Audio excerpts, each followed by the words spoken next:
ఏ నిర్ణయం తీసుకుంటే ఆ నిర్ణయానికి కట్టుబడి ఉంటాం. అది పిఠాపురం ప్రజలందరికీ తెలుసు.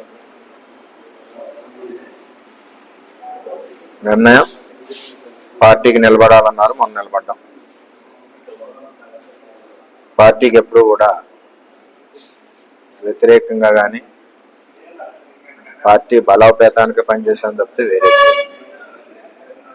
రెండవది, మీరు అడిగిన ప్రశ్నకి నేను ఆల్రెడీ మన లోకేష్ గారిని కలిశాను. లోకేష్ గారితో డిస్కస్ చేశాం.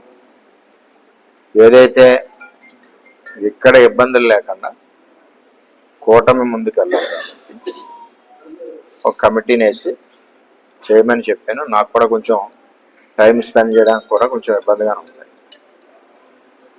చేయండి, నేను కూడా ఒక్కడిని కూడా చేయలేకపోతున్నాను చెప్పి చెప్పడం జరిగింది. దాని ప్రకారమే ఈరోజు ఆ ప్రకటన వచ్చింది. పార్టీ నాతో సంప్రదించిన తర్వాతే లోకేష్ గారు ఆ ప్రకటన వచ్చే ముందు కూడా నాకు పల్లా శ్రీని గారు, నారాయణ గారు ఫోన్ చేసి చెప్పారు. చెప్పిన దాని ప్రకారం జరిగింది. పార్టీ సమీకరణాల సమయంలో కొన్ని రకాలుగా ఆలోచన చేస్తుంటారు.